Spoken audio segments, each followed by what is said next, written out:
We're living in a time of populist rebellion. Journalist Carl Zinsmeister says this: voters let loose a genuine bull into the china shop of the ruling class, those who have dominated public life for a generation, declaring that the sky is falling. Maybe their sky's falling. Maybe their time at the top's over, but yours isn't. Your time at the top is just getting started. The power is being returned to the people. No one can tell you what bank to use, what car to buy, what words to say, what food to eat, which shows to watch. We're the only ones who can get in our own way. So put your chin up and your shoulders back. Today was a good day. Substack columnist Glenn Greenwald joins me now.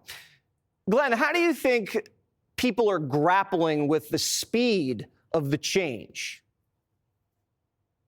I think it depends who the people in question are. If they're the people who have been ruling Washington with the same dreary bipartisan ideology that has kept the United States in this state of inertia and on the wrong track, according to most people, those are people are petrified as they've been of Trump for so long. You're seeing the reasons why the establishment has both hated and feared Trump, because he doesn't abide by the bipartisan consensus in Washington that has kept this country on that wrong track, according to most voters. But if you're the people who actually exercised your democratic right and voted for Donald Trump because you knew Washington wasn't working and you wanted someone to go in and break it, and actually do so with great speed and assertiveness and not be constrained by these artificial rules they create to safeguard the status quo, then I think you're very happy. It's really the first time I've seen an election where a candidate stands up and makes a whole slew of promises about what they're going to do once they win, and then they win and they actually get into office and start doing exactly what they said they were going to do.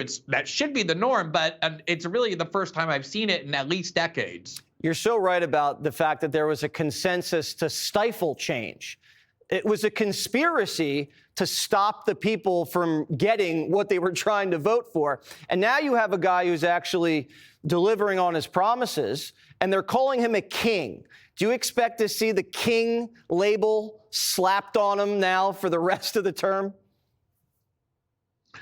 If he were doing things with as much force, but that served the interest of Washington elites, they would not be calling him that. The reason they're upset is not because he's taking decisive action. We have a very strong presidency in the United States that has only grown in power. You can debate that, but that's the reality of what it is. What they're angry about and upset about is not that he's using it, but that he's using it for the purposes that he said he would use it for when running, namely to place America first, to stop worrying so much about what elites in European capitals and in Paris and in London and in Berlin think, but instead to start thinking about what's best for the United States, even if that means breaking rules, even if it means zooming into Davos and chiding publicly Jamie Dimon and the CEO of the Bank of America for what they're doing. These are the kinds of things they've been so worried about, because these are the things that are effective. Yeah, they like the power, just not when he uses the power in ways that they don't like.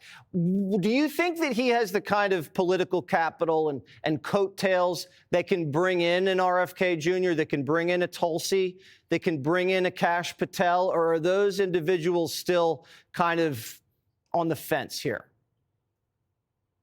Well, we saw with Matt Gaetz that the Republicans in the Senate are willing to say no to his nominees if they feel like their ideology is too far afield from establishment consensus. Every Democrat voted for Marco Rubio. They're going to vote for Elise Stefanik. It's the ones who challenge the establishment, like Tulsi Gabbard and RFK, who Republican senators, not just Democrats, are trying to stop. And I think Trump obviously has a lot of power, but whether he can override the establishment forces that are still dominant in his party, I think remains to be seen. Yeah, that'll be a big test of wills. And whoever wins that test is going to have a lot of momentum going into the spring. All right, Glenn, good to see you. Stay away from Panama. Always good to see you. Could be trouble. Yeah, thanks, Jesse. Click here to subscribe to the Fox News YouTube page to catch our hottest interviews and most compelling analysis. You won't get it anywhere else.